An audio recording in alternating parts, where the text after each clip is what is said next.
Hamamelis virginica, common name witch hazel, family Hamamelidaceae.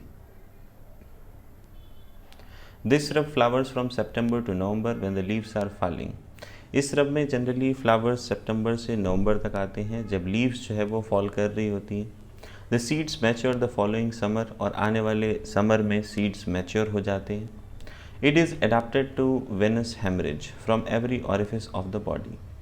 Generally hamamelis जो है वो venous haemorrhage के लिए वेल अडेप्टेड है, वेल इंडिकेटेड है, चाहे वो बॉडी की किसी भी ऑरिफिस से हो रहा हो, नोज से, लंग्स से, बॉवल से, यूट्रस से या फिर ब्लैडर से. Venus congestion means venous blood का ब्लॉकेज हो जाता है जिसकी वजह से जो अफेक्टेड पार्ट है वहाँ पर फ्लूइड अकोमुलेशन होता है. Passive of skin and mucous membranes. Generally जो वेनस कंजेशन है ये पैसिव होता है और स्किन और म्यूकस मेम्ब्रेन्स में देखने को मिलता है. Phlebitis means inflammation of the walls of when की जो वॉल्स हैं वहाँ पर इन्फ्लामेशन हो जाता है. Varicose veins swollen twisted veins होती हैं पुअर सर्कुलेशन की वजह से. अल्सर्स घाव हो जाते हैं. वेरिकोज मीन्स स्वेलिंग होती है with stinging pricking pain. Stinging माने जहाँ पर ये तपकने वाला पेन होता है. प्रिकिंग मीन्स पायर्सिंग या इंसाइजिंग पेन, जैसे चाकू से काटते हैं वैसा दर्द. और हेमराइड्स देखने को मिलता है. Patients subject to varicose veins take cold easily from every exposure, especially in warm, moist air. ऐसे पेशेंट जिनमें वेरिकोज वेन्स की टेंडेंसी है, जिनको बहुत जल्दी ठंड लग जाती है, हल्की सी भी हवा लगी, मतलब एवरी एक्सपोजर मीन्स कैसे भी हवा लगी तो उनको ठंडी लग जाती है, specially in warm moist air में. And is the aconite of venous capillary system. Hamamelis virginica को कैपिलरी सिस्टम का एकोनाइट कहा जाता है.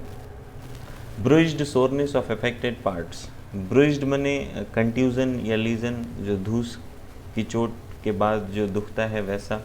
अफेक्टेड पार्ट्स में ब्रुइज्ड सोरनेस रहती है, ऐसा आर्निका में भी देखने को मिलता है.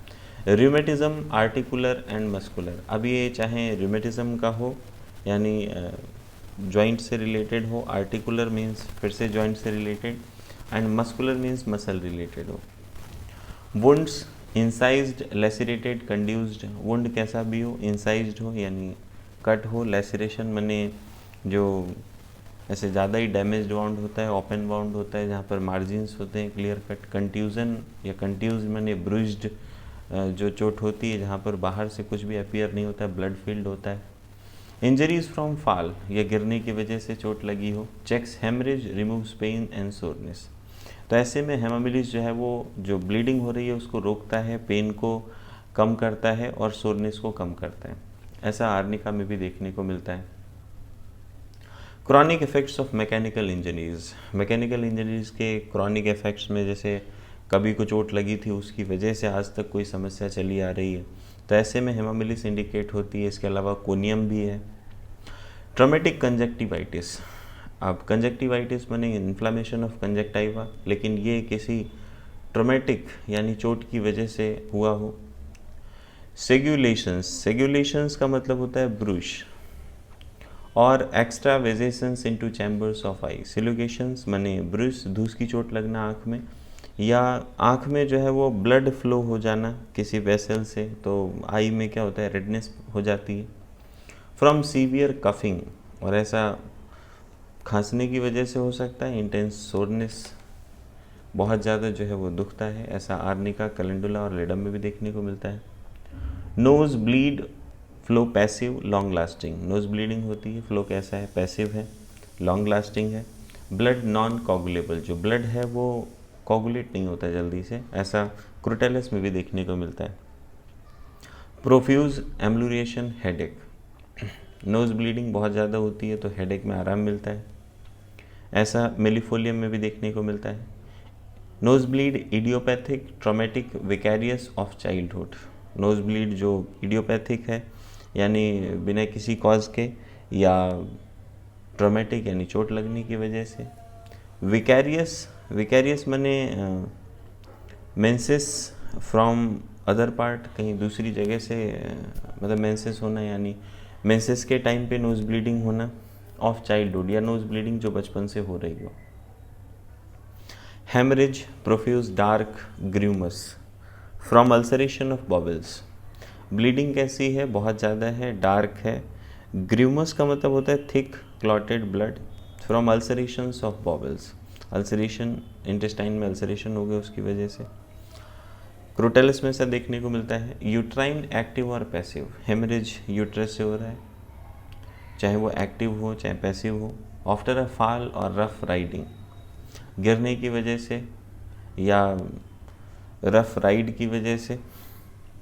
विकेरियस मेंस्ट्रुएशन, कि मेंसेस के टाइम पे वेजाइनल ब्लीडिंग के अलावा कहीं और से ब्लीडिंग होना।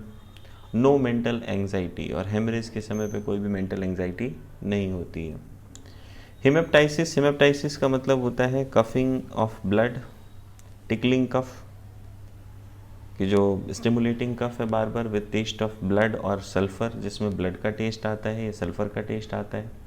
वेनस विदाउट एफर्ट और कफिंग, तो यहाँ पर हिमेप्टाइसिस हो रही है, साथ के साथ ब्लड के साथ कफ आता है, वेनस ब्लड आता है, बिना एफर्ट के या बिना कफिंग के भी आता है। समटाइम्स मंथली फॉर ईयर्स, कभी कभी ये कुछ कुछ महीनों में रिपीट करता है, कभी कभी ये सालों तक ऐसा चल रहा होता है। तो वहाँ पर हेमामिलिस जो है वो वेल इंडिकेटेड रेमेडी है। Profuse discharges with stimulate a haemorrhage, बहुत ज़्यादा डिस्चार्ज हो रहा है जिसकी वजह से हेमरेज स्टिमुलेट हो जाता है, हेमरेज भी होने लगता है। And form a drain upon system as severe as loss of blood, और ये सिस्टम पर यानी बॉडी पर ऐसा असर डालते हैं जैसे बहुत ज़्यादा ब्लड लॉस होने की वजह से होता है। हेमराइड्स, ब्लीडिंग प्रोफ्यूजली, हेमामिलिस की जो हेमराइड्स हैं वहाँ पर बहुत ज़्यादा ब्लीडिंग होती है, विद बर्निंग, जलन होती है, सोरनेस, दुखता है, फुलनेस माने स्वेलिंग रहती है, हैवीनेस, तो ये कंजेशन की वजह से होता है। As if back would break, और ऐसा लगता है जैसे कमर टूट जाएगी। Urging to stool, bluish colour, anus feels sore and raw. Haemorrhoids में स्टूल के लिए अर्ज होता है। ब्लूइश कलर हेमराइड्स में क्यों होता है? क्योंकि वेनस ब्लड का कंजेशन हुआ है, इसकी वजह से। Anus feels sore and raw, anus जो है वो वहाँ पर बहुत ज़्यादा दुखता है और दर्द महसूस होता है। Menses flow dark and profuse, menses में जो फ्लो है वो डार्क कलर का होता है, बहुत ज़्यादा होता है।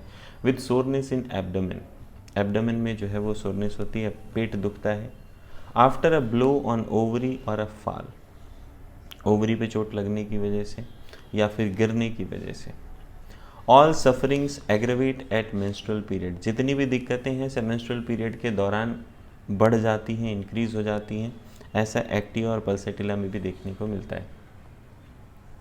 यूट्राइन हेमरेज एक्टिव और पैसिव, यूट्राइन हेमरेज हो रहा है चाहे वो एक्टिव हो चाहे पैसिव हो, फ्रॉम जोल्टिंग, झटके की वजह से, जर्क की वजह से, while riding over rough roads, rough roads पे जो है वो गाड़ी जा रही थी उसकी वजह से जो जर्क लगते हैं उससे यूट्राइन हेमरेज हो सकता है।